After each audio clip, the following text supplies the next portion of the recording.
आज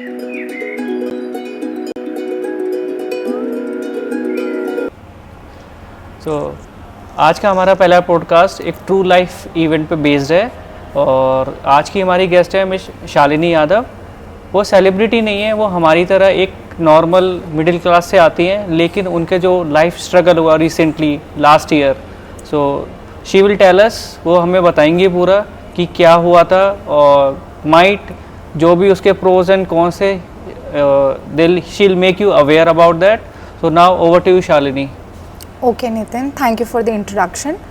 सो पहले मैं अपने बारे में थोड़ा बताना चाहूँगी कि I work for an MNC and I have been based out of Gurgaon for the past 8 to 9 years and I've been associated with the same organization for the past 8 to 9 years.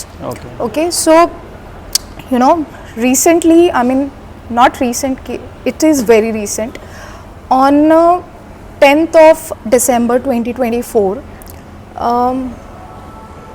उसके पीछे मैं थोड़ा सा बैकग्राउंड दे देती हूँ।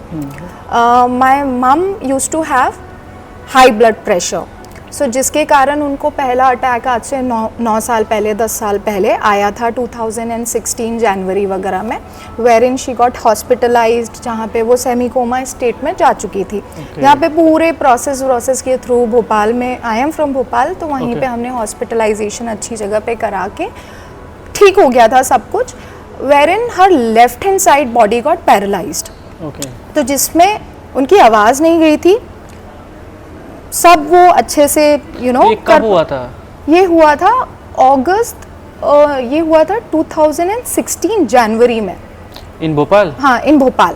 तो जहाँ पे हमने उनको सेव कर लिया था और फिर धीरे स्लोली ग्रेजुअली वो बोलने भी लग गई थी। That was the first time. हाँ, that was the first time she got that brain haemorrhage. तो जहाँ पे उनको वो अटैक आया था लेफ्ट हैंड साइड ब्रेन पे, तो नहीं राइट हैंड साइड ब्रेन पे आया था, तो उनकी पूरी left hand side body paralyse हुई थी, जहाँ पे उनके लेफ्ट हैंड साइड बॉडी में कोई मूवमेंट नहीं था बट राइट हैंड साइड में था। तो सब कुछ ठीक ठाक हो के कुछ विद इन 6-7 मंथ्स में वो व्हील चेयर तक आ गई थी। She was able to speak, अच्छा नॉर्मल लाइफ वो जीने लग गई थी और इस 9 years तक उन्होंने बहुत अच्छी जीवन जिया है। बट ऑफ कोर्स हमने बीच में फिजियोथेरेपी भी कराई थी, बट वो कभी चल नहीं पाई थी। ठीक है, हम we were quite okay with it, कोई हमें ऐसे कोई इश्यूज नहीं थे। बट ऑफ कोर्स वो बीच में मेडिसिन लेना छोड़ देती थी। उसके बाद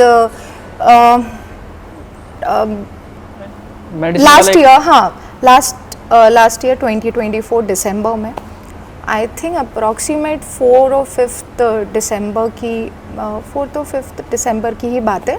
शी वेंट टू वृंदावन। हमारे कोई फैमिली पंडित जी थे, उन्होंने वहाँ पे भागवत कथा रखी थी। तो मेरी फैमिली के साथ, मेरा छोटा ब्रदर और मेरा पापा के साथ, और वो भी गई थी साथ में।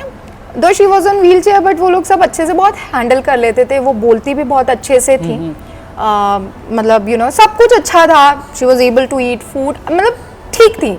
रिसेंटली और फिर मेरे भाई की शादी हुई थी, आज उसके शादी की 1st एनिवर्सरी है। हाँ, माय यंगर ब्रदर। तो उसके बाद आई डोंट नो, उन्होंने सारे दर्शन कर लिए, बाके बिहारी जी और जितने भी मंदिर के दर्शन होते हैं सब कर लिया उन्होंने। और लास्ट डे पे जब उनको भोपाल वापस आना था, मेरी पूरी फैमिली को, होटल रूम में वो रेस्ट कर रही थी, सो रही थी, वो सोते रह गई। और all of a sudden 10th of December 2024 को मेरे भाई का कॉल आता है। I was working in the office, मैं चिल कर रही थी अपने फ्रेंड्स के साथ और कुछ काम वाम भी कर रही थी साथ में। एकदम से मेरे भाई का कॉल आ रहा था, ही स्टार्टेड क्राइंग कि मम्मी को होश नहीं आ रहा और पता नहीं फिक्स आ गए उनको। तो आई गॉट शॉक्ड। मैंने बोला यार जल्दी से rush to the nearest hospital, जो भी वहाँ पे एक कोई बड़ा हॉस्पिटल होगा। वृंदावन में तो अब इतने बड़े हॉस्पिटल होते नहीं हैं, तो वो इमरजेंसी में वहाँ पे उनको लेके गए। तो जहाँ पे वहाँ के डॉक्टर्स ने उनको बोला कि ये कुछ बड़ा अटैक है। तो आई सेड कि ठीक है। मैंने थोड़ा सबको काम डाउन किया, बोले डोंट वरी, वहीं से इमरजेंसी एम्बुलेंस कराओ और गुड़गांव लेकर आओ उनको, बिकॉज मैं गुड़गांव में हूँ, will be able to treat her यहाँ पे हम अच्छे डॉक्टर्स के अंदर, क्योंकि वहाँ पे तो शायद वो लोग उन्होंने मना ही कर दिया था कि दैट हम नहीं कर सकते सारी चीजें। On the call? यस, मैं सारा कुछ कॉल पे हैंडल, हाँ ऑफ कोर्स मेरी हालत उतनी थी नहीं, but still I was just handling all the things. मैंने फिर अपने भाई को बोला कि तू जैसे ही है इमरजेंसी में लेकर आ, एंड फिर यहाँ का सबसे one of the finest hospital based out of Gurgaon, बड़ा हॉस्पिटल था, वहाँ पे हमने उनको हॉस्पिटलाइज करवाया, जहाँ पे वो पूरा होश खो बैठी थी, फिट्स भी आ रहे थे उनको बीच बीच में। हाँ, सेम डे। फिर भी वो ऑक्सीजन सपोर्ट पे वृंदावन से अपना यहाँ पे गुड़गांव तक ट्रैवल कर पाई। उस हॉस्पिटल में उनको हॉस्पिटलाइज कर दिया, रात की बात थी, because she reached here around 10 o'clock। जैसे ही हॉस्पिटलाइजेशन हुआ, she went on ventilation completely, क्योंकि कोई होश तो था नहीं उनको, पता नहीं। फिर रात भर वो वहाँ पे रही, वेंटिलेशन पे ही रही।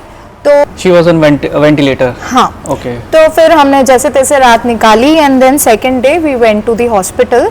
सुबह सुबह गए, एंड देन वहाँ के जो न्यूरो सर्जन थे, जो HOD थे, उनसे मेरी बात हुई। तो उन्होंने क्लियरली मुझको एक चीज़ बोल दिया था कि if will remove the ventilator she won't survive, ये आज ही जा सकती हैं। और खर्चा मेरा बढ़ता जा रहा। मैंने एक दिन का हॉस्पिटल का बिल 1.5 लाख था उस दिन। वो रात for one day, not even for one day, पूरे रात भर का खर्चा मेरे पास जैसे बिल आया 1.5 लाख। दो मेरे पास कुछ पापा की सेविंग्स थी, मेरी सेविंग्स थी, विच वॉज फाइन, ठीक है, बट इंश्योरेंस नहीं था। इसका कैच ये है कि हमने कभी इंश्योरेंस नहीं, क्योंकि बिकॉज मम्मी इतने सालों से पैरालाइज थी, तो कोई भी कंपनी उनका हेल्थ इंश्योरेंस करती नहीं थी। और गलती मेरी एक हो गई कि मैं जिस कॉर्पोरेट मैं काम करती हूँ, जिस MNC में काम करती हूँ, वहाँ से एक पेरेंटल कॉर्पोरेट इंश्योरेंस भी होता है, जो मैंने उस साल नहीं करवाया था अपनी मम्मा का। और वो भी होता है मैक्सिमम कुछ सर्टेन लिमिट तक, 6 लाख तक, इससे ज़्यादा नहीं होता है। तो फिर मैंने सोचा यार ये तो बिल्कुल ही मना कर रहे हैं कि शी वोंट सर्वाइव। तो जैसे तैसे दिमाग लगा के मैंने बहुत सारे हॉस्पिटल में रिसर्च किया, सब कुछ किया। एक I don't know via friend, कोई क्लोज फ्रेंड के थ्रू मुझे एक नोएडा के न्यूरो हॉस्पिटल के बारे में पता चला। तो मैंने वहाँ पे डायरेक्टली बिलिंग मैनेजर को पता नहीं कैसे कॉल लग गया। मैंने उनसे पूछा कि this has happened to my mother, she is been completely on ventilation, और I want to make her survive. मुझे इनको कैसे ना कैसे करके होश में लाना है, ठीक करना है, जो भी यार एक बेटी अपनी माँ के लिए। From Gurgaon to Noida. तो हमने नेक्स्ट डे उनको रात में, तो वो बिलिंग मैनेजर ने मेरे को कॉल किया, उसने मुझे एस्टिमेट बता दिया था कि मैम आप लेकर आ जाइए इनको, हमारे जो बड़े हेड ऑफ न्यूरो सर्जन है वो सब देख लेंगे। मैंने पूरी फाइल उनको बता दी है, अभी तक के केस की केस समरी बता दी है, आप उनको शिफ्ट कराओ। तो वेंटिलेशन सपोर्ट पे, ICU एम्बुलेंस में मैं उनको नोएडा लेके गई। फिर वहाँ पे वो हॉस्पिटलाइजेशन हो गया, सब कुछ उन्होंने मुझे एस्टिमेट बना दिया था। और इसी दौरान अब फिर डॉक्टर ने मुझे थोड़े और खर्चे बता दिए, जहाँ पे शी हैड उन्होंने बोला कि she has to go through just to remove the ventilation, and उनको होश में लाने के लिए we have to do the tracheostomy, जो यहाँ से ट्यूब डल के होता है, एंड एक EVD सर्जरी होगी। इट्स अ माइनर सर्जरी जो ब्रेन की होती है, जहाँ से वो क्लॉट्स बन जाते हैं, वो क्लॉट्स को निकालने के लिए और ब्रेन में जो भी ब्लड फैला हुआ है उसको ड्रेन करने के लिए वो सर्जरी होगी। बिकॉज और चांसेस बहुत, मतलब हमारे पास ज़्यादा चांसेस नहीं है, 50-50% चांसेस है that she will be able to survive out of this. देखो मेरे पास एस्टिमेट तो आ ही गया था। So you were alone to handle this all the cost and everything? नहीं, पापा भी हैं जो भी है, बट ऑफ कोर्स जब हमारे पास मेडिकल इंश्योरेंस नहीं है तो आपको चिंता तो होने लगती है। मम्मी ऑलरेडी उस कंडीशन में जा चुकी है जहाँ पे हमें इमोशनली ड्रेन्ड है पूरा फैमिली। मैं एल्डर वन हूँ, मेरा भाई छोटा है, पापा ऑफ कोर्स रिटायर्ड हैं। तो वही है कि हम कैसे फंडिंग करेंगे, कैसे करेंगे। जो हेल्थ इंश्योरेंस है वो कितना इम्पोर्टेंट है, आप मतलब आपने क्या मिस किया उसमें, मतलब होता तो क्या बेनिफिट? अगर हेल्थ इंश्योरेंस हमारे पास होता तो हमारे जितने भी मेडिकल एक्सपेंसेस हैं काफ़ी हद तक मेरे को फाइनेंशियली सपोर्ट मिल जाता और बहुत सारी चीज़ें कवर हो जाती उस बीमारी की। You are saying 6 lakhs or 10 lakhs is not enough? 6 lakh, I mean we were kind of spending 1 lakh a day in that particular disease, उनको सर्वाइव करने के लिए, once the patient goes into ventilation, फिर वहां से उनको वहां बाहर निकालना, इट्स आई वुड से 90 to 10% चांसेस रेशियो होता है. That means even if you have a corporate insurance, you should have a personal health insurance also. Right. Personal health insurance होना भी बहुत जरूरी है. That too from the one renowned company so that it could हाँ, जो मतलब of course वो बहुत अर्ली स्टेज में आपको एक पर्सनल इंश्योरेंस भी अपने परिवार के लिए और अपने लिए खुद के लिए भी ले लेना चाहिए. दो आई वर्क फॉर एन एमएनसी, मेरा एक इंश्योरेंस कवर्ड है, बट मुझे लगता है मुझे मेरा पर्सनल हेल्थ इंश्योरेंस लेने की भी रिक्वायरमेंट है, क्योंकि वो एक सर्टेन अमाउंट तक ही कवर करता है, कॉर्पोरेट वाला. हाँ, लिमिटेशंस है, और वो को पेमेंट पे वर्क करता है कि 20-80% का रेशियो है. 80% मेडिकल इंश्योरेंस कंपनी पूरा बेयर करेगी खर्चा, एंड 20% जो भी है उनको देना पड़ेगा, हमको देना पड़ेगा. राइट.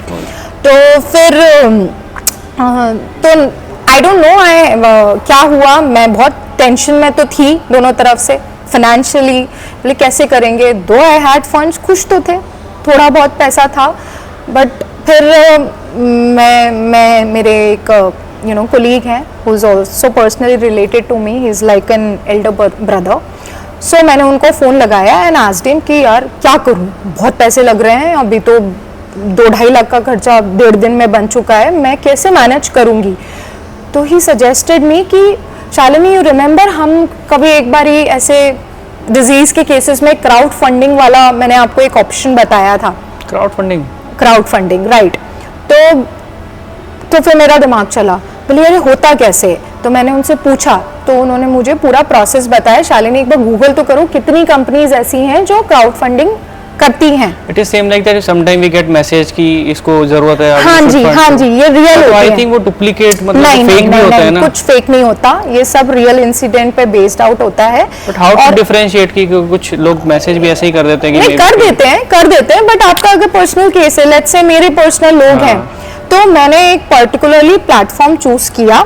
वहाँ पे सब कुछ कस्टमर केयर पे कॉल किया, उनको पूरा डिटेल बताई कि मेरी मम्मी की पोजीशन ये है, आप ऐसे, मेरे को पैसों की बहुत ज़रूरत है, मैं कैसे मेडिकल का खर्चा उठाऊंगी. मैं आपको पूरा. There are dedicated platforms for this. Yes, there are good 5 organization जो मुझे जहाँ तक पता है लिस्टेड है ग्लोबली, इंडिया भी नहीं, ग्लोबली लिस्टेड है वो, जहाँ पे क्राउड फंडिंग मेडिकल ट्रीटमेंट के लिए आप जनरेट कर सकते हो. और वो क्राउड फंडिंग ऐसी होती है कि जिसकी कोई एंडिंग नहीं है. अगर आपने उसको बहुत ज़्यादा स्प्रेड किया, सोशल मीडिया पे भी स्प्रेड किया, तो बहुत ज़्यादा पैसा आप अरेंज कर सकते हो. तो उस एक पर्टिकुलरली जगह पे मैंने एक बड़ी ऑर्गेनाइजेशन के साथ मम्मी का पूरी डिजीज को रजिस्टर किया, उनको फ़ोन पे बताया कि दिस इज हैपेंड, ये इंसिडेंट हुआ है और अभी उनकी प्रेजेंट कंडीशन ये है, and I required this much of, मेरे को अनदर 20-25 लाख की रिक्वायरमेंट है. मुझे कुछ नहीं पता था ये क्या होने जा रहा है, क्या नहीं. I was just trying to save my mother. मुझे नहीं पता था. और प्लस एक आपका एक इमेज कंसर्न भी होता है कि यार आप इतनी बड़ी कंपनी के लिए काम करते हो, ठीक ठाक इनकम कमाते हो, तो फिर आप लोगों से पैसे कैसे लोगे. एक होती है ना हेजिटेशन हो जाती है हर चीज़ में. But still I did not give it a second thought कि मैंने सोचा कर लो यार, माँ है, माँ तो एक ही बार मिलती है, फिर तो कभी आएगी नहीं जीवन में. Got that money in real. तो हाँ, आई टेल यू ना क्या हुआ था. तो उसने, हम लोगों ने वहाँ पे वो पूरी डिटेल क्रिएट करी मैंने, और वो लिंक एक बन जाती है उसकी कि आप ये लिंक अपने सोशल मीडिया प्लेटफॉर्म, अपने जितने भी परिचित लोग हैं, अपने कोलीग्स, अपने फ्रेंड सर्कल, अपने रिलेटिव्स के बीच में सर्कुलेट कर देना. तो मैं नहीं चाहती थी कि बहुत सारे लोगों को ये चीज़ पता चले कि मेरे को फाइनेंशियल क्रंचेस हैं, मेरे पास मेडिकल हेल्थ इंश्योरेंस भी नहीं है. तो मैंने क्या किया, अपने ऑफिस में वो चीज़ों को शेयर किया सबसे पहले. एंड यू नो व्हाट, मेरे पे विद इन डे और 2 1.5 लाख जनरेट हो गया उससे. और मेरे ये सारे ऑफिस वालों का सपोर्ट था, जिनको मैं पर्सनली जानती हूँ. उन्होंने अपने सर्कल में स्प्रेड किया. मैंने कहीं अपना इंस्टाग्राम, लिंक्डइन, कहीं कोई सोशल मीडिया प्लेटफॉर्म पे उस लिंक को पोस्ट नहीं किया, बिकॉज आई वाज थिंकिंग कि नहीं, अभी कुछ पैसे तो हैं, मेरे पास भी सेविंग्स है, अपनी पापा की भी थोड़ी बहुत सेविंग है, अभी मम्मी का जो भी 25-30 लाख का वो होगा, we will be able to manage, हम कर लेंगे. बट मुझे नहीं पता था ये इतना बड़ा इंसिडेंट होने जा रहा है मेरी ज़िंदगी में आगे चल के, कि जहाँ पे मैं पैसों के लिए जेन्युइनली हर तरीके से लोगों से, हाँ, आस्क फॉर मनी। बट उस प्लेटफॉर्म के थ्रू मुझे 1.5-2 लाख रुपए जनरेट हुए, जहाँ पे ऑफ कोर्स मेरी एक्स मैनेजर भी थी, उनका कंट्रीब्यूशन भी बहुत बड़ा था। अब वो सेम ऑर्गेनाइजेशन में काम नहीं करती, but of course she help me a lot. तो और ऐसा नहीं है, उस क्राउड फंडिंग के थ्रू उस लिंक पे तो पैसे आए, तो वो मैं डायरेक्टली खुद ही विड्रॉ कर सकती हूँ। मेरे अकाउंट वगैरह का KYC हो गया था वहाँ पे, और मैं खुद विड्रॉ कर लेती। कुछ नॉमिनल अमाउंट, कुछ 1-2% में वो जो क्राउड फंडिंग प्लेटफॉर्म है वो काटते हैं, अपना रखते हैं, क्योंकि of course they are giving you the platform to generate money for the treatment, medical treatment. तो उन्होंने कुछ अमाउंट वहाँ से काटा, 1-2%, नॉट मच, और सारा मेरा इंस्टेंट मेरे अकाउंट में ट्रांसफर हो जाता था। और जो बाहर का जो अमाउंट है, जैसे आउट ऑफ इंडिया से कोई फंड्स डॉलर, पाउंड्स में, यूरोज में आ रहे हैं, तो वो थोड़ा 1-2 दिन बाद आपके अकाउंट पे आता है, बट पूरा पैसा आपको मिल जाता है। तो मैंने तब उस टाइम पे करा, एंड देन एवरीथिंग गॉट। मेरी मम्मी की सर्जरी हुई, EVD, ट्रिकोस्टमी वगैरह, और धीरे धीरे धीरे 4 दिन, विद इन 5 days और 4 days she was out of ventilation in that Noida के हॉस्पिटल में। तो ऑफ कोर्स वो तो मेरे लिए, हाँ of course it was a good sign, because doctor was saying कि आपकी मम्मा इतनी बड़ी बीमारी में जाने के बाद भी, कोमा में जाने के बाद हम उनको वापस निकाल के लेकर आए, that she wants to live. Of course उनकी सर्जरी सक्सेसफुल हुई, सब कुछ हुआ। फिर I asked doctor to keep her in the hospital, because मैं नहीं उनको ऐसे ले जाना चाहती थी, बिकॉज हम लोग भोपाल के रहने वाले हैं, और मैं झूठ नहीं बोलूंगी, medical, when it comes to medical facility अगर मैं कंपेयर करूं, तो Delhi NCR has got better doctors and better medical facility and better hospitals rather than Bhopal. तो फिर उसके बाद हम बस 1.5 महीने तक मम्मा उसी नोएडा के हॉस्पिटल में थी, जहाँ पे वो देखने लग गई थी हमको। और राइस ट्यूब डला हुआ था खाने के लिए, पूरी लिक्विड डाइट जाती थी, और कुछ नहीं। फिर डॉक्टर ने कुछ समय बाद मुझे बोला जनरल वार्ड में उनको, पहले HDO में शिफ्ट किया, HDO में उनकी हेल्थ को मॉनिटर किया, रोज़ जाते थे, सब कुछ है। एंड देन फिर उसके बाद उनको जनरल वार्ड में शिफ्ट कर दिया। तो जनरल वार्ड में भी she stayed there for 15 days। तो मेरा पूरा परिवार यहीं था। मैं रोज normal from your mother side, response was normal? नहीं, नॉर्मल तो नहीं था, ऐसे कंपैरेटिवली थोड़ा थोड़ा ठीक हो रहा था, हीलिंग हो रही थी। बिकॉज क्या होता है ना, न्यूरो के केस में सब कुछ 3 चीजों पे डिपेंडेंट होता है, good nursing, good nutrition, and third one is good physiotherapy. ये 3 चीजें आपने बेस्ट दे दी पेशेंट को, तो आपका पेशेंट वुड सर्वाइव, और वो ठीक भी हो सकता है, चांसेस भी होते हैं। तो मेरी मम्मी का जिस हिसाब से प्रोग्रेस दिख रहा था ना, it was fine as per doctor. तो ही सेड कि आप इनको अपनी फैमिली के पास लेके जाओ, अपने घर लेके जाओ, वहाँ पे ये लोगों को पहचानना स्टार्ट करेंगी, आप अच्छी फिजियोथेरेपी कराना, एक फुल टाइम आप 24/7 नर्स अपने घर में रखो, फिजियोथेरेपिस्ट 2 बार आना चाहिए कि जो इनकी फिजियोथेरेपी कराएगा इनके ब्रेन की। और जैसे जैसे इनका ब्रेन खुलेगा, तो ये जैसे जैसे जैसे इनको सेंसेस आएंगे, ठीक होते जाएंगी। ये तो ब्रेन की भी फिजियोथेरेपी होती है? नहीं, ब्रेन की फिजियोथेरेपी नहीं, हाथ पैर जो जैम हो जाते हैं अटैक के बाद, नर्व सिस्टम, हाँ, जो न्यूरो से, क्योंकि पूरी ब्रेन से आपकी बॉडी फंक्शन करती है, तो उसके कारण उन्होंने मैंने ICU एम्बुलेंस ही करी, जो कि नोएडा के हॉस्पिटल की ही थी। वो करी, और बाय रोड ही हम उनको लेके गए। शी वॉज ऑफ कोर्स इधर उधर देख लेती थी, आई मूवमेंट आ गया था उनका, कोई मूवमेंट नहीं था, बट वी वर होपफुल कि she'll live। अरे यार, so ICU, तो ICU ambulance, we have the ICU ambulance. हाँ, जहाँ पे सारी फैसिलिटी होती है, जिसमें एक पर्टिकुलरली डेडिकेटेड डॉक्टर होता है, एक नर्सिंग स्टाफ होता है, एक ड्राइवर तो होता ही होता है, जो और इन एम्बुलेंस, और सारे ICU के इक्विपमेंट होते हैं, वेंटिलेशन सपोर्ट भी उनके पास होता है। Just we can say the small, it's a small ICU room जो ऑन व्हील्स, जिस प्रॉपर उसमें सारा सेटअप होता है, एवरीथिंग, बिकॉज वो डॉक्टर जो होता है वो पूरा ट्रेंड होता है। ये जो GDA बोलते हैं इनको, जो अंदर ICU में हैंडल करते हैं सारी सिचुएशन को। तो हम उनको 1.5 महीने बाद यहाँ से भोपाल लेके चले गए। और उसके पहले मैंने काफ़ी सारे भोपाल के नर्सिंग होम से बात कर ली थी और हमने उनका पैकेज ले लिया था। वो पैकेज भी काफ़ी महंगा होता है कि ऐसे पेशेंट से डील करने के लिए ऑफ कोर्स आपको 24/7 प्रॉपर नर्स चाहिए जिसको सब आता है, इंजेक्शन लगाना, ट्रिप लगाना, और उनको जो फिट्स आते थे उसको सक्शन भी करना पड़ता था बिकॉज टेकोस्टमी डली हुई थी यहाँ पे उनके, so that she can breathe, air वहीं से पास होती है। She must be experienced. हाँ, they have to be really well trained with respect to the neuro case. मैंने वैसा ही कोई हायर किया था, वो भी एक एजेंसी के थ्रू उनको हायर किया था, तो वो फिजियोथेरेपिस्ट भी डॉक्टर ही था। तो अब इस चीज़ों से रिलेटेड खर्चे बहुत ज़्यादा, वहाँ पे तो हमारा 15-20 लाख में आराम से हमारा हो गया, हम डिस्चार्ज करा के अपने घर पे ले गए। तो फिर वो आता है मंथली एक्सपेंस जो which will cost you close to 1.5 lakh to 2 के बीच में आपको जाएगा ही जाएगा बाय इन अ मंथ। मैंने बोला हम तो अब कर देंगे, मम्मी अब ठीक हो जाएंगी, मतलब सब बहुत पॉजिटिव हो गए थे यार, क्योंकि होना ही था उनको ठीक। हम इतना ध्यान रख रहे थे, सारी चीज़ें हैं। बट डॉक्टर ने एक चीज़ और बोला था कि बी वेयर बेड शोर जो होते हैं, जो वुंड्स हो जाते हैं आपकी बॉडी में, बिकॉज आप बेड रिडन होते हो कम्प्लीटली, तो आपको हर 2 घंटे में पेशेंट को मूव कराना होता है, लाइक पोजीशन चेंज कराना, कभी इधर कभी बीच में, तो ऐसे हर एवरी 2 आवर्स आपको पोजीशन चेंज करानी होती है।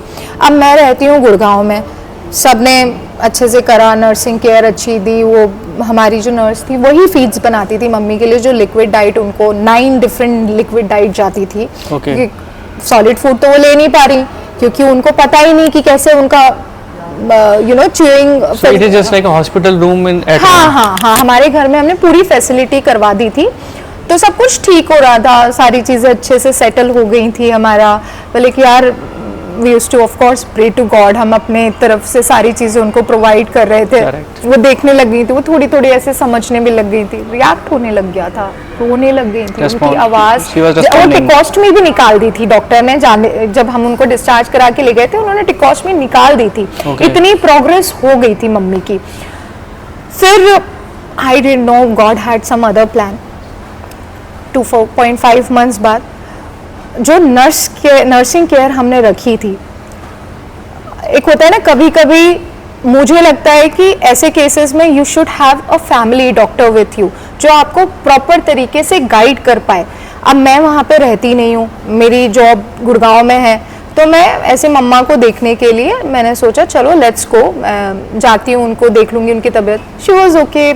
वो फिजियोथेरेपिस्ट जो हमारे पास आते थे उन्होंने व्हील चेयर पे बैठना स्टार्ट करवा दिया था उनको, तो वो मुझे प्रोग्रेस दिखने लग गई थी कि I was just quite okay कि यार ठीक है मेरे मम्मा ठीक हो जाएंगी, अब सारी चीज़ें, एक दिन ऐसा आएगा wherein she will have solid food, वो बोलने लग जाएंगी, मेरे से बात कर पाएंगी, मेरे को समझने लग जाएंगी। मैं तो उसी होप में रह रही थी और मेरे पापा और मेरा भाई भी उसी होप में जी रहा था।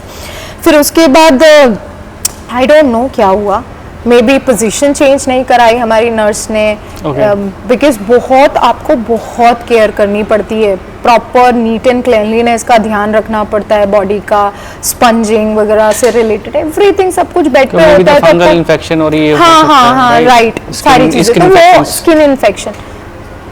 फिर बाद में हमने देखा तो उनको एक बेड शोर डेवलप हो चुका था बैक साइड पे, एंड देन मुझे नहीं पता वो कितना बड़ा, is just some skin disease. It's a wound, जो घाव हो जाते हैं बड़े बड़े, छाले पड़ जाना जिसको बोलते हैं, आई वुड से छाले ही होते हैं वो बड़े बड़े जिसमें पस भर जाता है ये, और ये बेड रिडन होने के कारण, बेड रिडन होने के कारण होता है। आप कितना प्रोटेक्ट करोगे, right? Completely patient bed ridden है, उसका कोई बॉडी में मूवमेंट नहीं है, तो वो फॉर्चुनेटली अनफॉर्चुनेटली आप कितनी भी केयर कर लो, जबकि वो जो नर्स थी वो बहुत नीट एंड क्लीनलीनेस का ध्यान रखती थी मम्मा का, टाइम पे दवाइयाँ देना, टाइम पे उनको स्पंजिंग कराना, उनसे बातें करने की कोशिश करना, सब हमारा पूरी फैमिली उसी में लगी हुई थी। फिर वो बेड शोर उनको हो गया और 3-4 बारी फिर से उनका हॉस्पिटलाइजेशन हुआ क्योंकि उनको ऑक्सीजन सपोर्ट की जरूरत पड़ने लग गई बीच में। हाँ, भोपाल में। तो हमने 2-3 बार तो एक अच्छे हॉस्पिटल में उनको हॉस्पिटलाइज करा दिया। फिर बाद में पता चला कि यार अभी तो पता ही ऑक्सीजन सपोर्ट की इनको रिक्वायरमेंट पड़ रही है, तो घर पे ना लगाने से बेटर है कि हम उनको हॉस्पिटलाइज करा दें छोटे से बगल में कोई जो भी पास में घर के हॉस्पिटल है, सो दैट इजी कम्यूट हो हम लोगों के लिए, परिवार के लिए भी और उनके लिए भी। तो वहाँ पे वो लोग टेक केयर कर देते। तो 15-20 दिन में वो घर रहती थी, 15-20 दिन बाद वो हॉस्पिटल में होती थी। तो रोज हमारे यहाँ यही चक्कर लगा होता था, एम्बुलेंस का चक्कर, ये वो, और है ना वो उनको ठीक करने के चक्कर में ना शायद वो बेड शोर इग्नोर हो गया। हमने कुछ 1-2 डॉक्टर्स भी अपने घर पे बुलाना स्टार्ट कर दिए थे जिनको इस केसेस के बारे में पता है, न्यूरो से रिलेटेड। तो वो आने लग गए। तो एक दिन क्या हुआ, मम्मा को बहुत दर्द हुआ, मतलब बहुत पेन हो रहा था, and she started screaming, shouting जोर जोर से कि, और मेरे पापा ने मुझे फ़ोन किया, बोले शी इज क्राइंग, रो रही हैं, क्या करें? बोले पापा कुछ तो ऐसा हुआ है, क्योंकि शायद उनको बेड शोर में पेन हो रहा था, and it is very painful. हम मेरे को तो पता ही नहीं कि वो कितने पेन में थी। तो फिर मैंने, आई डोंट नो, वो जो डॉक्टर हमारे घर पे आते थे, मैंने उनसे पूछा सर मैं क्या करूं, डॉक्टर मैं क्या करूं ऐसा जो इनको पेन ना हो, पेन किलर्स हम कितनी देंगे, क्योंकि ऑलरेडी इतनी बड़ी बीमारी से वो है, ऑलरेडी बेड रिडन है, बोल नहीं पा रही, कुछ नहीं कर पा रही। उसके बाद इस प्रोसेस में हमारे पैसे जा चुके थे, 3-4 महीने हो चुके थे, where in we were paying 1.5 lakh to the that medical staff, physiotherapist वगैरह। ये तो मैं मेरी सैलरी से मैनेज कर रहे थे, पापा की उससे मैनेज कर रहे थे, हो रहा था मैनेज, क्योंकि ये मंथली एक्सपेंसेस है। You are also in private job in MNC, तो इतनी छुट्टियां मिल जाती थी, ऑफिस सपोर्ट होता था? ऑफिस सपोर्ट मुझे बहुत होता था, छुट्टियां मुझे भले ही नहीं मिलती थी, बट मैं वर्क फ्रॉम होम कर लेती थी ज्यादातर। और कुछ मेरे पास ऑफ कोर्स बैलेंस लीव भी थी। My office people were really supportive at this point of time, जो एक work life balance, in today's world that is a blessing. Yes, it is a blessing, I'll tell you, it is a blessing. मेरे ऊपर office का इतना pressure नहीं होता था, I used to complete my work on time, मैं कर लेती थी सारा कुछ, बट मेरे ऊपर उतना प्रेशर नहीं था कि नहीं यार मुझे ये फाइल अभी अपडेट करके देनी है, तो मैं मेरी मम्मी के ऊपर ध्यान नहीं दे पाऊंगी, क्योंकि एवरीबडी न्यू कि यार she is going through certain problem जहाँ पे हमें इसको सपोर्ट करने की रिक्वायरमेंट है। तो यहीं पे एक कॉर्पोरेट का वर्क लाइफ बैलेंस, एक अच्छी कंपनी में काम करने का फायदा नजर आपको आता है कि यहाँ पे आपकी पर्सनल, आपका वर्क दोनों साथ साथ में बैलेंस हो रहा है, and you need to even have a good manager, supporting manager. Manager is our whole life in the company. Yes, तो जहाँ पे मैं, वो मेरे ऊपर प्रेशर नहीं था कभी भी, और ये भी प्रेशर मैंने कभी माना ही नहीं था, बिकॉज मेरी तो मॉम है, मुझे तो उस जर्नी से उनको करना ही है, निकालना ही है। तो मैं एक दिल्ली के सबसे बड़े हॉस्पिटल में मैं उनकी फाइल भी लेके गई थी एक बार दिखाने के लिए। तो दैट डॉक्टर, वो एचओडी को भी, जो न्यूरो सर्जन थे, उनको मैंने जब दिखाई वो फाइल, तो उन्होंने उनको वीडियो कॉल पे मम्मी को दिखाया भी, मैं अकेले लेके गई थी। तो ही ऑल्सो सेड कि just don't bring her back to Gurgaon, क्योंकि ये बहुत ज़्यादा एक्सपेंसिव हो जाएगा। जहाँ पे 1.5 लाख में आपका काम हो रहा है, वहाँ पे आपके मंथली आपके 3 से 4 लाख रुपए लग जाएंगे। हम करा तो देंगे, बट कोई पॉइंट नहीं है। आप अच्छी नर्सिंग पे ध्यान दो, अच्छे आप फिजियोथेरेपी पे ध्यान दो, उनके न्यूट्रिशन पे ध्यान दो।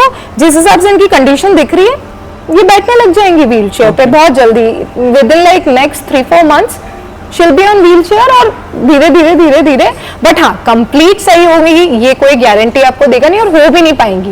बट ठीक है, आपके आंखों के सामने है, अपने थोड़ा नॉर्मल लाइफ जीने लग गई है, तो इतना ही यार परिवार के लिए ऐसी स्टेज से बाहर निकालना किसी को, और माँ है तो अब तो उतना ही चाहती हूँ कि इतना ही दे। बट आई डोंट नो, मतलब 4-5 मंथ्स बाद, it happened in June, I think June ending के बाद उनको वो बेड शो में बहुत पेन होने लग गया। वो बेड शो बहुत बड़ा हो चुका था। I took her to one of the finest hospital in Bhopal, सबसे बड़ा हॉस्पिटल वही है, and it's a corporate hospital. तो आप समझिए वहाँ का खर्चा कितना ज़्यादा होगा। मैंने दिखाया वहाँ के, सबसे पहले वहाँ के प्लास्टिक सर्जन ने देखा वो घाव को। वो घाव मैंने आज तक नहीं देखा था, बिकॉज मैं नहीं देख पाती। इट वॉज सो डीप कि वो वुंड इतना डीप था कि वो पूरा जो बोन को टच करने लगा था। वो इतना, मुझे डॉक्टर ने बताया था, ये इतना गहरा घाव हो गया था वो अंदर तक। यस, कि इतना बड़ा गड्ढा हो गया है वो। तो उन्होंने बोला, प्लास्टिक सर्जन ने, वहाँ की लेडी डॉक्टर थी, कि इनकी सर्जरी होगी, माइनर बेड सोर सर्जरी होती है, अब जैसे जैसे हमें डॉक्टर बोल रहे थे हम वो कर रहे थे। माइनर वो सर्जरी होगी, उसका इतना इतना खर्चा बैठेगा। मैंने कुछ लोन भी उठा लिया था अपने ऊपर, पर्सनल लोन भी लिया था। हाँ, बिकॉज ऑफ कोर्स मुझे पता था कि ये लॉन्ग जर्नी है, जहाँ पे मुझे पता था मैं इतना अभी फाइनेंशियली ड्रीम नहीं, बिकॉज मुझे वो क्राउड फंडिंग से काफ़ी हद तक सपोर्ट मिल चुका था। और जहाँ पे मैंने फिर कॉर्पोरेट इंश्योरेंस भी ले लिया था मेरी मम्मा का, विच वॉज 6 लाख रुपीज, उससे ज्यादा वो कवर नहीं देता, हमारे यहाँ इतना ही है। I don't know about other MNC, but that is almost सारे एमएनसीज में यही होता है। अच्छा, मुझे नहीं पता, बट हमारा limit changes sometimes it is as per the designation की 6 लाख का कहीं 8 लाख नहीं, ऐसा कुछ नहीं। हमारे यहाँ 6 लाख का है for each and every employee. हाँ, फॉर एवरीवन, कोई बैंड हो, कोई किसी भी पोजीशन पे आप हो, 6 लाख ही है if you have taken parental insurance from the company. But that's good because they are providing parental insurance. हाँ, सम कपल्स डोंट प्रोवाइड उसमें, बट हाई प्रीमियम भी आपको पे करना पड़ता है, बहुत एक्स्ट्रा हाई प्रीमियम होता है उसका। But I think when you personally take तो उसका प्रीमियम ज्यादा होता है, जो पर्सनली अगर पर्सनल का तो बहुत पहले से चलता होता है, तो उसका प्रीमियम ज्यादा नहीं होता। बट कॉर्पोरेट का प्रीमियम हाई होता है, बिकॉज वो हर प्री एग्जिस्टिंग डिजीज को कवर करते हैं फ्रॉम डे वन।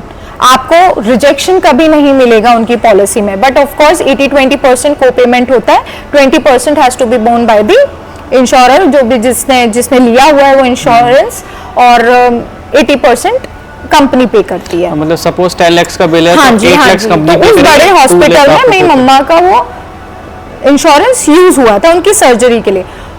और वो डिसीजन मेरा ऐसा हो गया कि मुझे वो सर्जरी नहीं करानी चाहिए थी, बिकॉज क्या होता है ना कि डॉक्टर आपने कैसे भरोसा कर लिया, but considering having said that कि वो बहुत बड़ा हॉस्पिटल था, मुझे लगा प्लास्टिक सर्जन तो बहुत अच्छा ही होगा। वो एक वैक ड्रेसिंग, एक न्यू टेक्नोलॉजी आई है मार्केट में with respect to this plastic. वो घाव को भरते हैं, उस वैक ड्रेसिंग के थ्रू टेक्निकल कुछ ड्रेसिंग करते हैं, और उसके लिए भी अलग वेंडर होते हैं।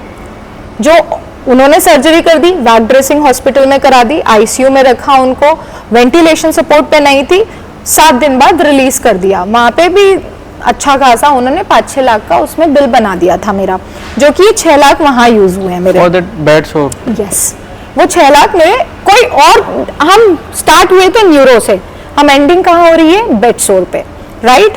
तो वो न्यूरो ने बेड सोर दिया, और फिर बेड सोर के कारण उनको वो सर्जरी हुई, और उन्होंने, डॉक्टर ने बोला now she is ready to go to home, आप इनको घर लेके जाओ। वैक ड्रेसिंग जो होती है एवरी वीक चेंज होती है, उसमें से वो जो पस होता है वो उस एक पैकेट होता है, उसमें जो भी ये टेक्निकल इनका डॉक्टर में होगा डिस्पोज करने के लिए वो होगा। तो जो वैक ड्रेसिंग कंपनी थी वो भी हमको डॉक्टर ने सजेस्ट करी थी, जिस हॉस्पिटल में हमने वो सर्जरी कराई थी। जैसे ही वो चेंज करने आए, उधर से ब्लीडिंग स्टार्ट हो गई मम्मी को बहुत ज़्यादा, और शी ऑफ कोर्स, पापा मेरे घबरा गए, मेरा भाई घबरा गया। उन्होंने मुझे फिर से कॉल किया, तो मैंने बोला आप लेके जाओ। जैसे ही डॉक्टर ने, वो प्लास्टिक सर्जन ने उनको देखा, बोले कि अब इनकी सेकेंड सर्जरी का टाइम आ गया है। तो मैंने बोला यार पैसे कहाँ से अरेंज करूँ मैं, अब तो मेरे पास, हाँ फॉर द सेम 2 सर्जरी उन्होंने बोली थी, एक 7 दिन पहले होनी थी जो हो गई थी, और घर भेज दिया था उन्होंने। बोले कि अब जैसे जैसे इनका घाव सूखेगा हम उसके बेसिस पे सेकंड, पहले तो उसको क्लीन किया था, उसको पस वस जो ऊपर जाती है घाव में उसको क्लीन करा उन्होंने, जो उन्होंने मुझे अपनी टर्मिनोलॉजी में एज अ लेमैन लैंग्वेज समझाया था। फिर उसको कवर करते हैं उस घाव को, हाँ वही प्लास्टिक सर्जन का एक्चुअल काम होता है। तो उन्होंने बोला कि अभी हमें वो सर्जरी कवर करनी पड़ेगी। तो मैंने बोला कि नहीं, अब मैं पैसे कहाँ से लाऊंगी, मेरे इस प्रोसेस में कम से कम 30 लाख तक लग चुके थे। मेरा जहाँ पे 6 लाख रुपए मेडिकल इंश्योरेंस जो मैंने कॉर्पोरेट इंश्योरेंस लिया था वो भी यूज़ हो गया था पूरा। फिर उसके बाद हम जैसे तैसे उनको, मैंने बोला चलो ठीक है, आई अरेंज फंड्स, कहीं ना कहीं करूँगी। I withdraw my whole PF, जैसे तैसे मैंने निकाल लिया जो भी मेरी था। So you never gave up? नहीं, I did not want to give up. Nobody will. हाँ, nobody will. Who would?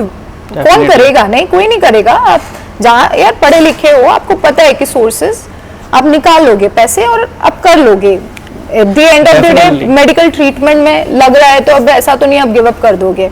अगर मेरे को मेरा घर भी सेल करना पड़ता तो I would have sold that, मेरे को कोई प्रॉब्लम नहीं थी उसमें, because but being a daughter it is a very tough task की I know but you taking मेरा मैं बहुत हेडस्ट्रॉन्ग लड़की हूँ, and it is just because of my mother. Of course मुझे इतना पढ़ाया लिखाया उन्होंने, आज जहाँ मैं काम करती हूँ, जैसे स्टेज पे मैं हूँ, जहाँ तक मैं पहुँच चुकी हूँ, सब उनकी वजह से। But in today's world I have seen people in my daily life कि they do not support their parents more.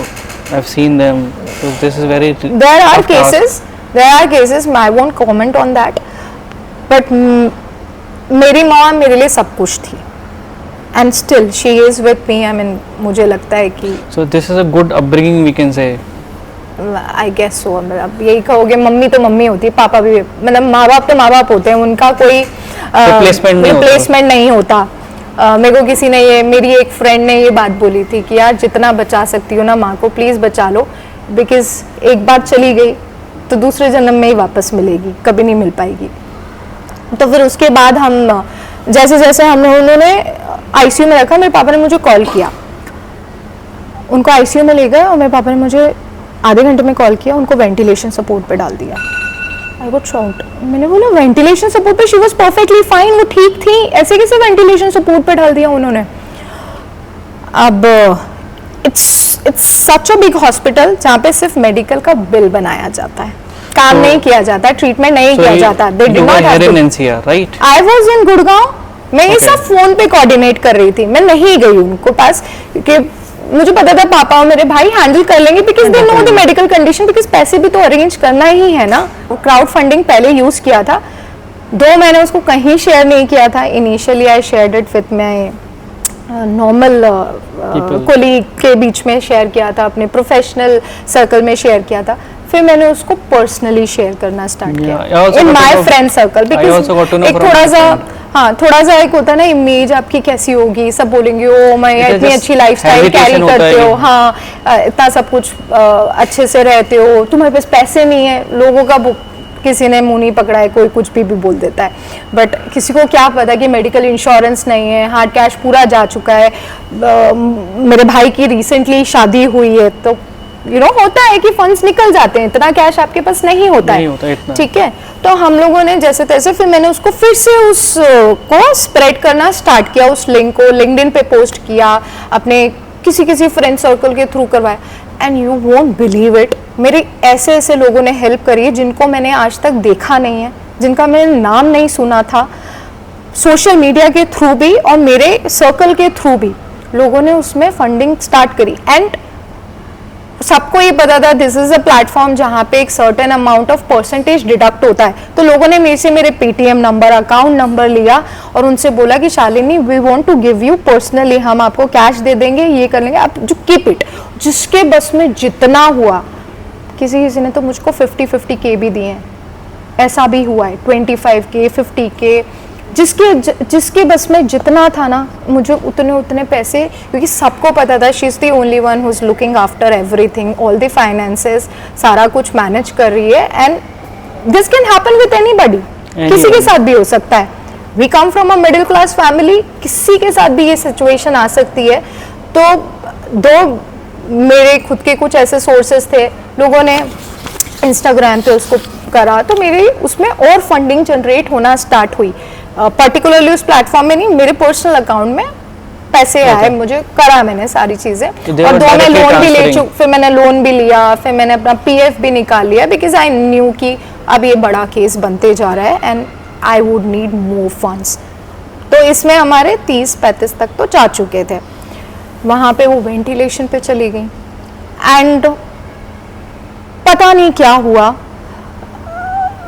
वहाँ पे। फिर जब मैं उनको देखने गई, मैंने उनकी जो हालत देखी है, उनको मल्टी ऑर्गन फेलियर स्टार्ट हो गया था, मल्टी ऑर्गन फेलियर नहीं, मल्टी ऑर्गन इन्फेक्शन स्टार्ट हो गया था, फेस पूरा काला पड़ गया, ब्लड की बहुत बार रिक्वायरमेंट पड़ने लग गई।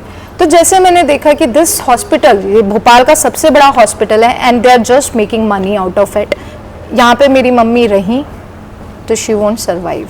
मैंने जिस हिसाब से उनकी कंडीशन देखी, क्योंकि वो वहाँ पे चिल्लाती थी, मुझे ये हॉस्पिटल के स्टाफ से पता चला, and they were not looking after her, इतना बड़ा हॉस्पिटल था जहाँ पे सिर्फ they were just making money out of the disease. So you were allowed to see your mother? वो टाइमिंग्स होते हैं हाफ एन आवर का, मॉर्निंग का, इवनिंग का. 11 बजे एक होता है टाइमिंग, और जहाँ पे आपको पूरा आईसीयू के कपड़े वपड़े सब पहन के जाना होता है.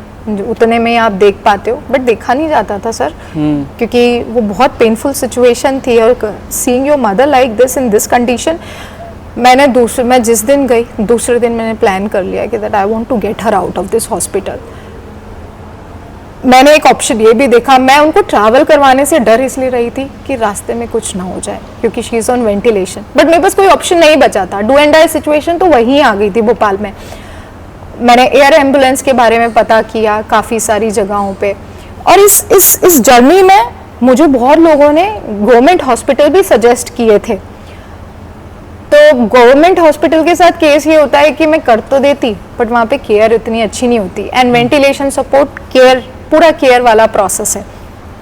फिर मैंने जहाँ पे नोएडा में हॉस्पिटल वालों से फिर से बात करी, जो the person who was in contact with me earlier, he help me a lot. वो बिलिंग मैनेजर है वहाँ का.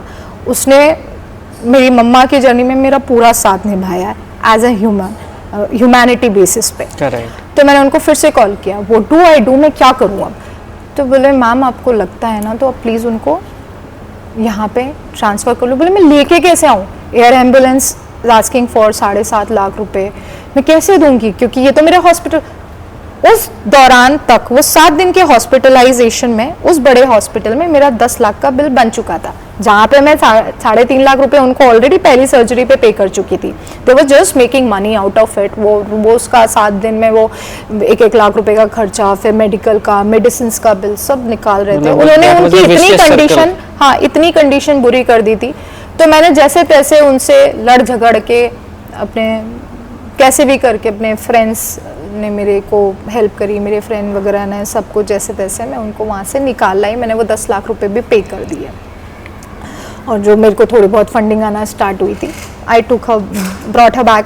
ऑफ कोर्स भगवान का नाम लेके रात में मैंने उनको ट्रैवल करवाया सेम एम्बुलेंस से जो हमने उनको नोएडा से भोपाल में यूज करी थी. सेम ही जो ऑनर थे, मैंने सेम डॉक्टर तो नहीं थे, बट मैंने उनको बोला था I need a great experience and best doctor. ये कंडीशन है जहाँ पे सक्शन भी बीच बीच पे करना पड़ेगा उनको, क्योंकि फिट्स आ रहे हैं. और अभी वो वेंटिलेशन सपोर्ट पे लेकर आना 12 घंटे की जर्नी में by road, it was difficult, but still we kind of managed it. मेरा भाई, डॉक्टर, मैं, हम सब उनको लेकर आए यहाँ पे.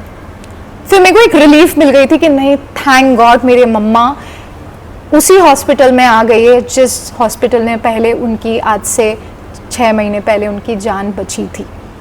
ये था जुलाई का टाइम. हम ले तो आए, धीरे धीरे उनको वेंटिलेशन सपोर्ट पे. डॉक्टर ने फिर से मुझे बोला था 5-6 दिन तक रहेंगी आपकी मम्मी वेंटिलेशन सपोर्ट पे, she'll be out of it. अब हम ये जो नॉर्मल वैक ड्रेसिंग वगैरह होती है, हम उनकी कंडीशन देखने पे करेंगे. फिर उन्होंने मुझे ये भी बोला कि इस हॉस्पिटल ने, ये भोपाल वाले हॉस्पिटल में इतना ज़्यादा इनकी हालत को डिटोरिएट कर दिया है, जहाँ पे इनको पूरी बॉडी में ब्लड इन्फेक्शन हो गया है. उनकी पूरी बॉडी में ब्लड इन्फेक्शन होने के कारण उनके लंग्स में पानी भर रहा है, उनकी किडनी तक प्रॉब्लम आ चुकी है, but still they were really sure कि शी वुड सर्वाइव, वो जी जाएंगी. मुझे यही था कि अगर मैं इतनी दूर तक उनको ट्रैवल फिर से वेंटिलेशन सपोर्ट पे 12 घंटे की जर्नी तक लेकर आ पाई हूँ, by God grace, Ganpati Bappa को मैं बहुत मानती हूँ, उनका नाम लेके उन्होंने यहाँ तक उनको लेकर आया, तो शी विल सर्वाइव. मैं थोड़ा एस्ट्रोलॉजी वगैरह पे भी मानने लग गई थी, क्योंकि आप ऐसे केसेस में तो आप बहुत सारे पंडितों से भी बात करते हो, आप काफ़ी सारे हवन कराते हो, पूजा पाठ कराते हो, यू गो टू सर्टेन मंदिर, आप मन्नतें मांगते हो, आप पंडितों से रीडिंग कराते हो, सब कुछ कराते हो. तो मैंने तो मेरी डेट ऑफ बर्थ के बेसिस पे रीडिंग करा रही थी, बिकॉज मम्मा का मेरे पास उतना कुछ accurate date of birth, time of birth वगैरह था नहीं. तो उसमें कुछ एस्ट्रोलॉजर ने मुझको ये बोला था, और एक एस्ट्रोलॉजर तो ऐसे हैं जो मेरे खुद के कोलीग हैं, he is based out of Mumbai. तो उन्होंने मुझे एक चीज़ बोला था कि शालिनी, आप इनका जो जुलाई और अगस्त मंथ है ना, बहुत क्रिटिकल है. तो मैंने बोला कितना क्रिटिकल होगा, इससे ज़्यादा क्या क्रिटिकल होगा। आई डिडंट नो कि वो वेंटिलेशन जाएगा और वो इतना उनको एक्सट्रीम पेन में वो उनकी ऐसी हालत हो जाएगी कि जहाँ पे शायद उनको हम बचा नहीं पाएंगे। उन्होंने सिर्फ मुझे हिंट दी थी कि शालिनी तू जुलाई और अगस्त कैसे भी निकाल ले, अगर ये जुलाई अगस्त जी गई तो she will live for next 4-5 years मोर। तो मेरा तो वही था कि भगवान प्लीज अब जुलाई अगस्त कैसे भी, मैंने सबका ब्रेन वॉश कर दिया था मेरे घर में, मेरे पापा को बिल्कुल प्रिपेयर कर दिया था, मेरे भाई को प्रिपेयर, अपने आप को भी प्रिपेयर कर दिया, पर पापा हमें बस जुलाई अगस्त निकालना है जैसे तैसे और हम इनको सरवाइव करवा देंगे, अभी आराम से ये जिएंगी, अभी मम्मी के जाने का वक्त नहीं आया, हमने इतनी लंबी जर्नी तय करी है तो हम आगे भी बहुत सारी चीज़ें इनको ठीक करके रहेंगे। जब यार आपने इतना स्ट्रगल देखा है, every day you struggle for money, every day you struggle for personal things, आपकी पूरी सबकी पर्सनल लाइफ साइड में हो चुकी है, everybody was focusing on my mother, that's it.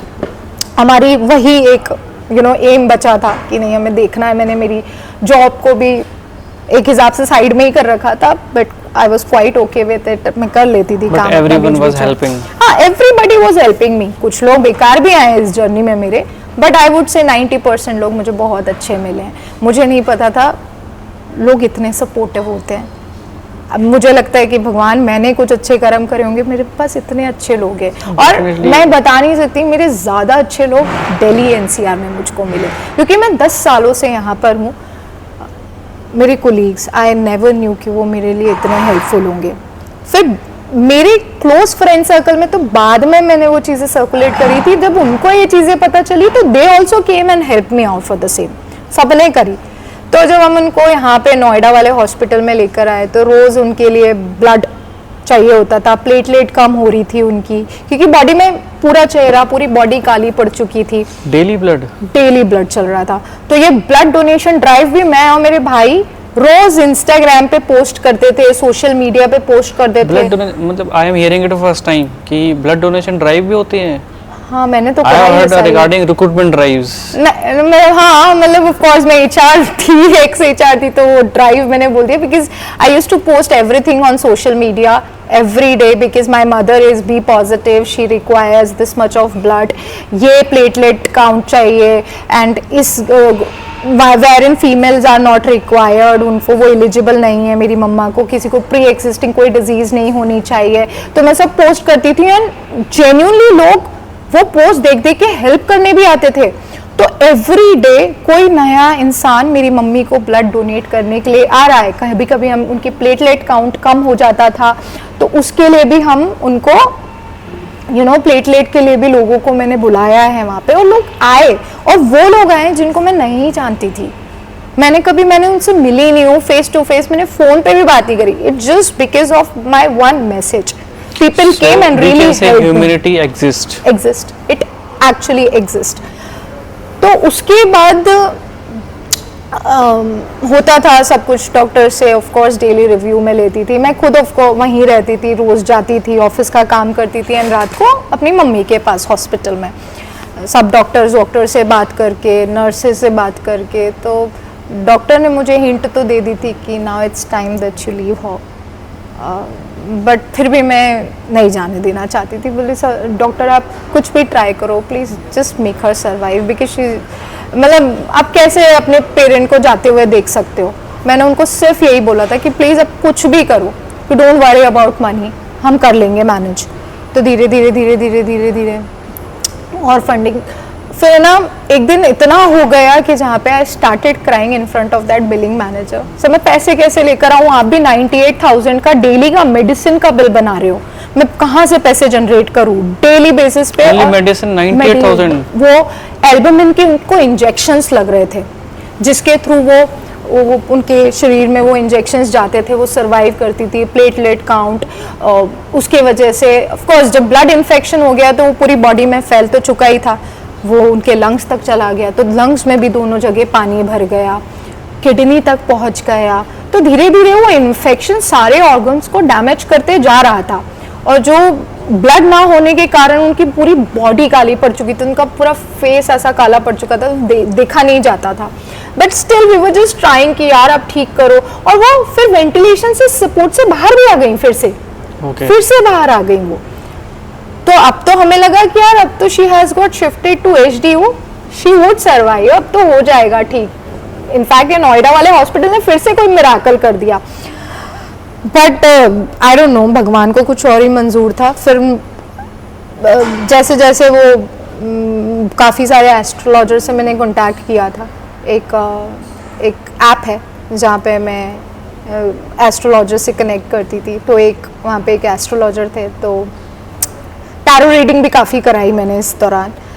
तो मैंने उनसे पूछा कि क्या है, बोले कि just make her survive till 16th of August 2025, 16th of अगस्त तक survive. They gave the date also, exact date. या अगर ये 16 तारीख तक 16th ऑफ अगस्त तक सर्वाइव इन्होंने कर लिया तो she will survive for longer. आप इस डेट तक ही उनको बचा नहीं पाओगे। Okay. उन्होंने मेरे को क्लियरली बोल दिया था, and it was basis the reading happened because of basis my date of birth and my details, not basis my mother's. फिर उसके बाद जैसे भी हुआ, हमने बहुत प्लेटलेट वाले डोनेशन कराए, पैसे वैसे जैसे जैसे मैंने पैसों का प्रेशर तो मेरे ऊपर था ही, but still I was hopeful कि मैं मेरी एक कोई फ्रेंड थी, उसने मेरे को बोला था we will speak to lot of other NGOs, जो लोकल NGOs होते हैं वो लोग, हम फाइल उनको पूरी तैयार करेंगे। तो लोग हैं ना, ऐसे भी हैं, बड़े बड़े लोग हैं जो 5-5 लाख 10-10 15-15 लाख पूरी चीजें फंड कर देते हैं। मैंने तो आफ्टर प्लान सोच लिए थे अपनी मम्मी के लिए, जैसे यहाँ से डिस्चार्ज होंगे अब मैं उनको भोपाल वापस नहीं भेजूंगी, यहाँ के गुड़गांव और दिल्ली NCR के कुछ बड़े बड़े होम केयर हैं जहाँ पे 3-4 लाख रुपए खर्चा होता है, वहाँ पे उनकी नर्सिंग और फिजियोथेरेपी, उनका न्यूट्रिशन का ध्यान रखवाऊंगी। एक बार जो मैंने गलती कर दी, मैं दूसरी बार बिकॉज वो डॉक्टर ने बोला था अपने घर लेके जाओ, तो मैं लेके चली गई। मेरा सबसे बड़ा रिग्रेट वही है कि I would have kept her here only after she got discharged in January 23, 23rd जनवरी के दिन जो डिस्चार्ज हुआ था। बट ठीक है, everything happens for a reason, God's plan. हाँ, आई वुड से, हाँ I can say God's plan. फिर डॉक्टर्स ने मुझको 14-15 तारीख को जवाब दे दिया था, मेरे पापा भोपाल में ही थे, कि अब नहीं सर्वाइव करेंगी, अगर आप इनको अब रखते हो तो आप उनकी सफरिंग बढ़ा रहे हो, क्योंकि उनकी मल्टी ऑर्गन फेलियर होना स्टार्ट हो गया। उन्होंने देखना तक बंद कर दिया, उन्होंने आंखें खोलना तक बंद कर दिया। तो जैसे तैसे मैंने अपने आप को कन्विंस कर लिया।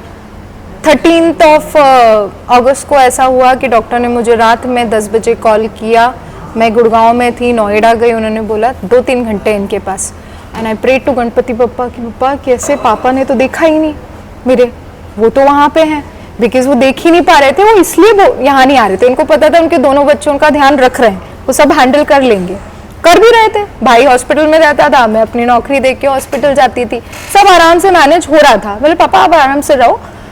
बट उस दिन मैंने गणेश जी की ये जो पॉकेट साइज मूर्ति है, ये मैं अपने पास हमेशा रखती हूँ, मेरे भाई को मैंने दी थी, उसने जाके वहीं पे वेंटिलेशन के ऊपर इनको रख दिया, और हमने बोला भगवान प्लीज़ 1-2 दिन पापा के आने के पहले पहले आप उतना उनको सर्वाइव करा दो, एटलीस्ट मेरे पापा उनका चेहरा तो देख लें। Touch wood she survived. और आई काइंड ऑफ न्यू कि मेरी मम्मी जाएंगी 16th को, which is a day of Janmashtami. मुझे अंदर से ये पता था, इंट्यूशन भी था, और मुझे पता नहीं कहीं ना कहीं पता था, बिकॉज उनको अटैक आया था, ब्रेन स्ट्रोक आया था वृंदावन में, and it is a journey of this 8.5 months proper. I don't know उनका क्या कनेक्शन रहा है कृष्ण जी के साथ, मेरा क्या कनेक्शन है, मेरी मम्मा का क्या कनेक्शन है, मुझे यही पता, बिकॉज मुझे वो एक एस्ट्रोलॉजर ने भी बोल दिया था कि 16 तक अगर सरवाइव कर दी तो वो कर ही देंगी।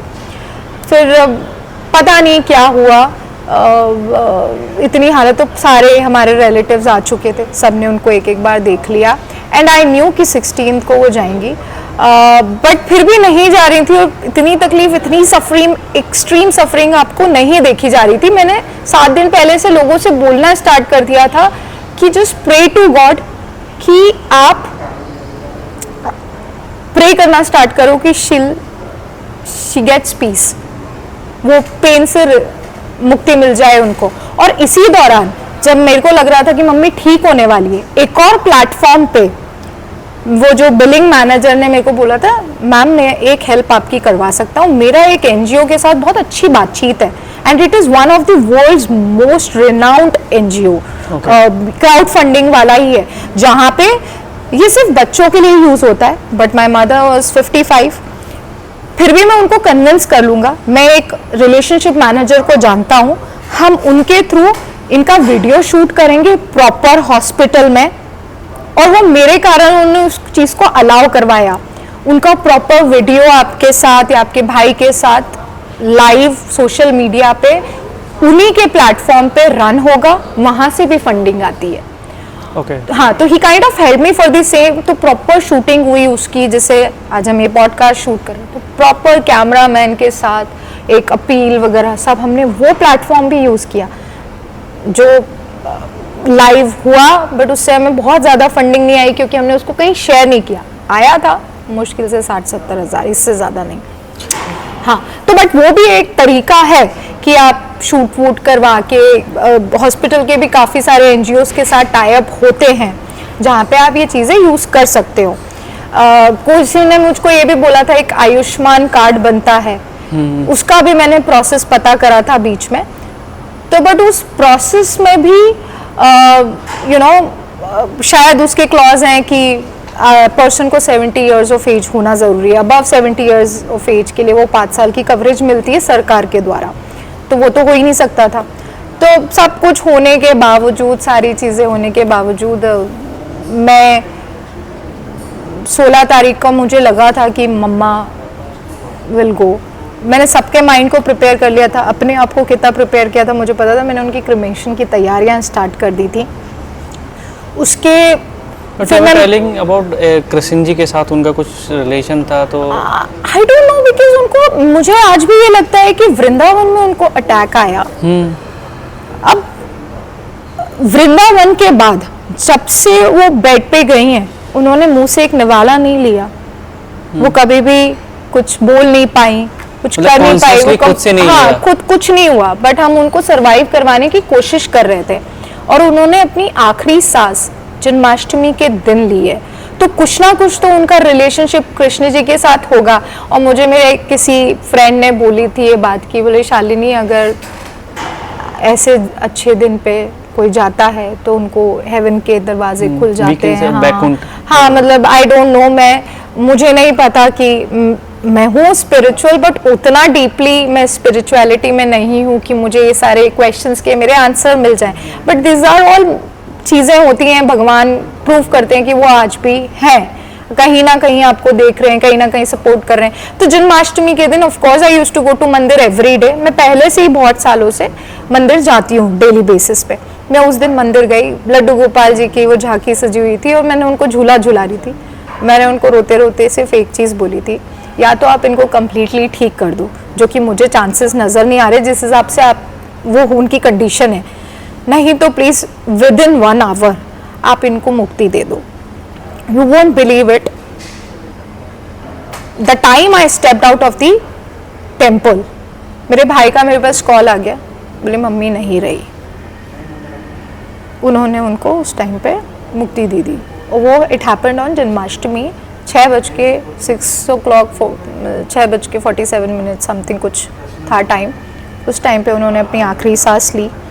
वो भी मेरे सामने ही ली थी, मेरे को डॉक्टर ने बता दिया था. फिर बस ये एंडिंग हुई क्योंकि आई न्यू, बहुत लोगों ने मुझे बोल दिया था 16 तारीख तक शील सर्वाइव, सर्वाइव, और अगर उतना वो जी जाती हैं तो वो जी जाएंगी. बट मैं खुद नहीं चाहती थी कि वो सर्वाइव करे क्योंकि उतनी सफरिंग उनकी. तो कृष्ण जी ने मेरी बात सुनी और वो उनको लेके गए. तो ये that is the end of story. और यहाँ पे इस पूरे प्रोसेस में नितिन जी 8.5 महीने में जो 9 महीने का जो खर्चा बना है, it is approximately 75 lakh, which also includes that 6 lakh of corporate insurance, parental insurance. And मुझे ऐसे क्राउड फंडिंग के थ्रू अगर मैंने बहुत ज़्यादा इसको स्प्रेड किया होता तो शायद मैं बहुत पैसे जनरेट कर सकती थी, but I did not want to do it. But जितना मैं एक्यूमुलेट कर पाई, 7-8 लाख मुझे क्राउड फंडिंग के थ्रू पैसा आया है। So that's a good thing. People in India are not aware about this crowdfunding. उनको पता नहीं है crowdfunding। नहीं पता है। ये पता है कि कुछ होता है कि लोग कलेक्ट करते हैं मनी, हाँ। कैसे करते हैं। बहुत सारे लोग समझते हैं फ्रॉड है, people are making money out of it, कंपनियां खोल रखी हैं, साइबर फ्रॉड्स भी चल रहे हैं आजकल हाँ, बहुत काफी सारे साइबर फ्रॉड भी चल रहे हैं। बट ये बड़ी बड़ी जितनी ऑर्गेनाइजेशन होती है, they really help you out, क्योंकि वो पूरा इन्वेस्टिगेशन करके आपके केस को लाइव करती हैं। और एक्चुअली लोगों में आज भी इंसानियत बाकी है। 7-8 लाख रुपए जनरेट करना भी वाया क्राउड फंडिंग, जहाँ पे लोग आपको, कुछ लोग आपको जानते हैं, कुछ लोग आपको नहीं जानते हैं, आपको पैसे तो मिले हैं ना, पैसे मिले, प्लस आप कह रहे थे ब्लड भी आपको, ब्लड डोनेशन तो एवरी डे 2-3 लोगों को मैं जनरेट कर लेती थी। तो हॉस्पिटल वालों ने भी मेरे से पूछ लिया, मैम आप कर क्या रहे हो ऐसे? बोले नहीं, we used to post everything on social media कि हमें इतने डोनर की जरूरत है, बी पॉजिटिव ब्लड रिक्वायर्ड है। तो लोग, पीपल आर रियली हेल्पफुल, लोग हैं आज की दुनिया में हेल्प करने के लिए, क्योंकि सबको पता है कि यार this can happen to anybody. But I think it's a big loss. Yeah it is a big loss. And कुछ तो मेरी माँ का रिलेशन होगा कृष्ण जी के साथ, विष्णु जी के साथ, कि फिर हमने उनका क्रिमेशन भी हरिद्वार करा है, सेम एम्बुलेंस से हम उनको लेके गए थे।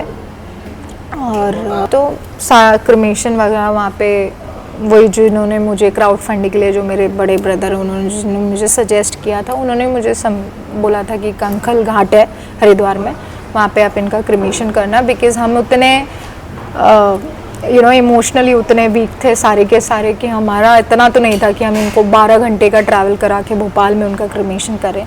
तो कुछ ना कुछ तो उनका कृष्ण जी के साथ कोई ना कोई मेरी मम्मा का रिलेशनशिप तो था कि देखिए हम वो गई जन्माष्टमी के दिन, उनको भगवान जी ने वृंदावन में ही शायद रख लिया था दिसंबर में। आपकी मदर अब बहुत खुश होंगी ऊपर, क्योंकि she was the purest soul, क्योंकि as I come from Mathura only, तो मैंने देखा है कि जो जैसे जन्माष्टमी के दिन किसी की डेथ हुई है, एकादशी के दिन किसी की डेथ हुई है, तो वो प्योर सोल होते हैं, दे आर लकी इनफ कि उनको उस दिन डेथ होती है, they will go to the heaven back we can say, तो वो हेवन में जाते हैं और she will be happiest person कि आपको उनको आपके जैसी डॉटर मिलेगी, इतना ब्रेव और इतना मतलब इतना लविंग इन टुडेज वर्ल्ड की, इतना दिस इज़ रियली टफ कि आप ऑफिस भी मैनेज किया है, घर भी मैनेज किया है, फाइनेंसेस भी मैनेज किए हैं, तो this prove to be true. I know I have done everything, but I couldn't save her at the end of the day. Ultimately it's your choice. We can't we can't I gave do my anything. 1000%. मैंने उनके लिए वो सारी चीज़ें कर ली थी जहाँ पे मैं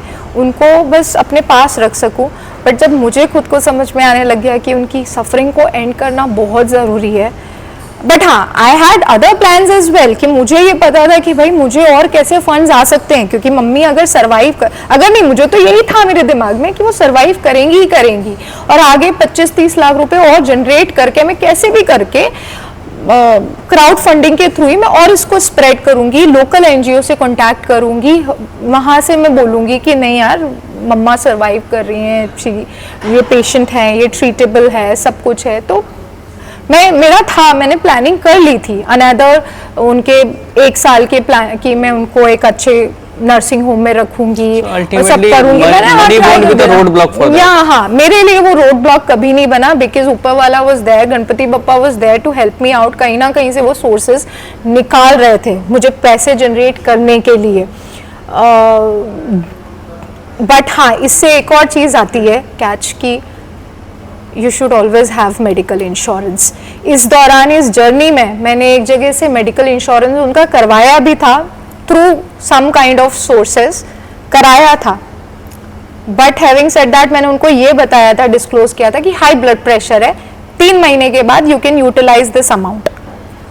but I will tell you, जो बाहर से मैंने इंश्योरेंस कराया था, and that was from the company के एजेंट के थ्रू, नॉट कंपनी का कोई मिडिल मैन उसमें ब्रोकर नहीं था कहीं से भी, directly from the company. directly from the company itself, and it is a very renowned organization, medical insurance की one of the finest organization है। वहाँ से मैंने कराया, मैंने क्लेम किया, उन्होंने मुझे रिफंड नहीं किया।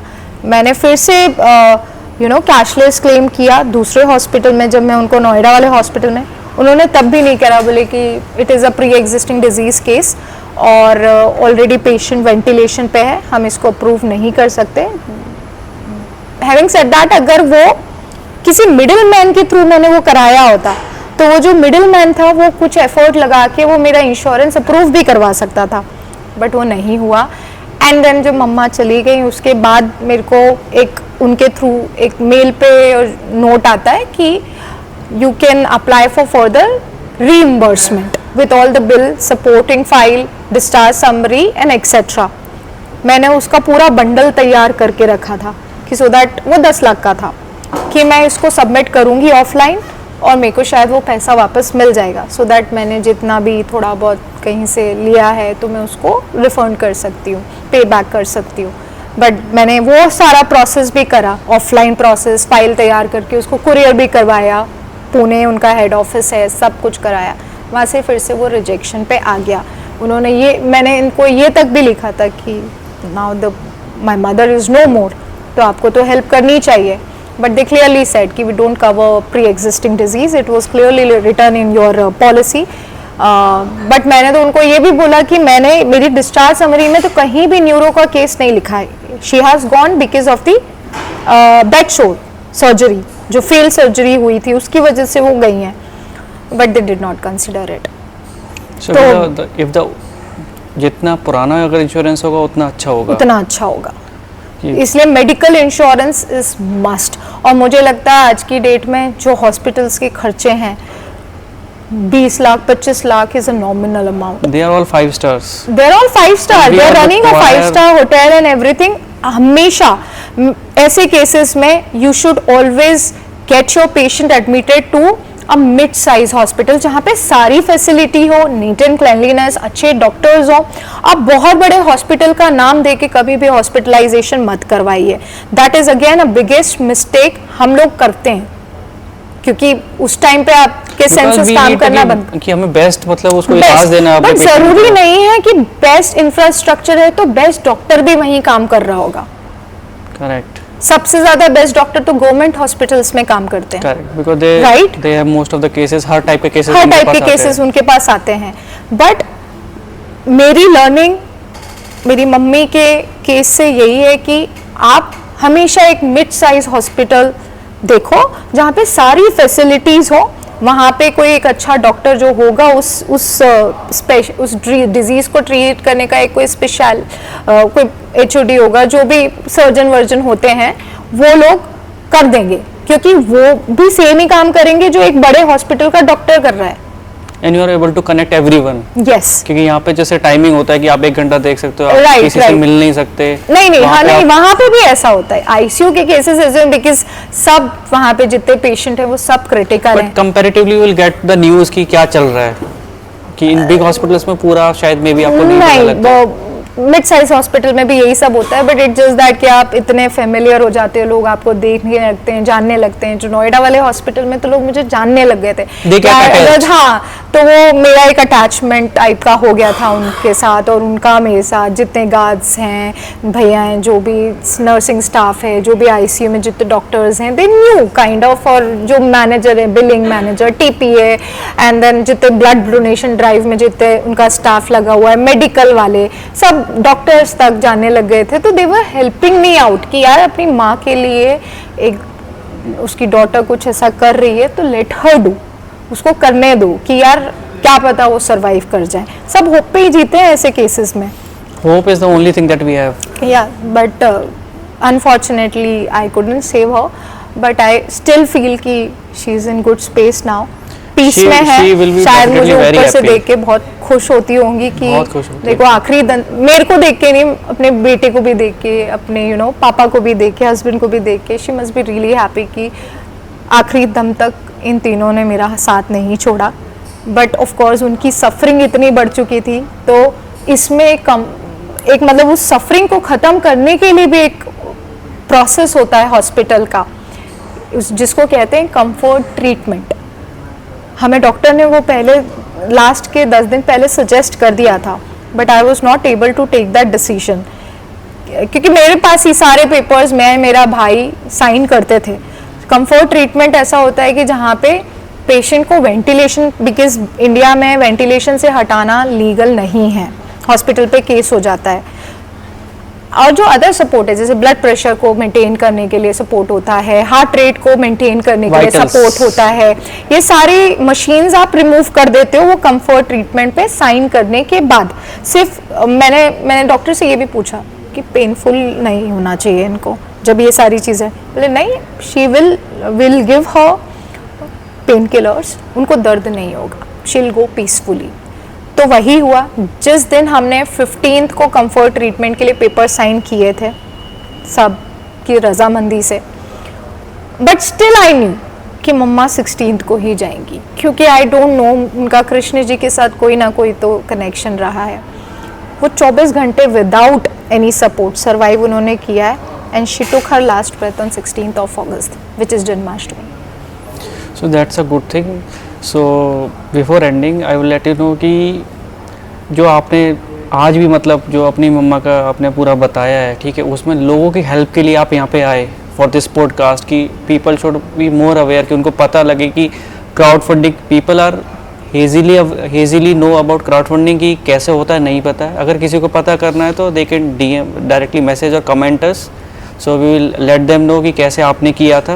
I would definitely like to help other people as well going through the same condition, because लोगों को awareness नहीं है इन सारी चीज़ों की, और ये एक ऐसी चीज़ है जितना हम इसको स्प्रेड करेंगे, ये लोगों के लिए बहुत अच्छे प्लेटफॉर्म्स हैं जो एक्चुअली आपको मनी जनरेट करके देते हैं। लोगों के 1-1 करोड़ भी जनरेट हो जाते हैं, लोग कर लेते हैं अगर आप उसको सही यूटिलाइजेशन आप उसको करोगे तो। बट अवेयरनेस नहीं है, अवेयरनेस नहीं है। Secondly people struggle for I think for blood also. Yes, and you were arranging social media platform जहाँ पे एक यू नो स्पोर्ट्स फिजियोथेरेपिस्ट है, उन्होंने भी मेरी काफ़ी हेल्प करी है in this blood donation drive. उन्होंने काफी बड़े बड़े इन्फ्लुएंसर से पोस्ट भी करवाई थी वो चीजें। So this is a big positive impact of social media. Social media को आज बोलते हैं कि हेल्पलेस है, कि मतलब टाइम वेस्ट होता है, लेकिन this is a positive impact of social media. तो वी विल डेफिनेटली शेयर कि अगर किसी को पता करना है कि सोशल मीडिया पे कैसे जाके कैसे मतलब ब्लड डोनेशन ड्राइव्स होती हैं, you will get the blood.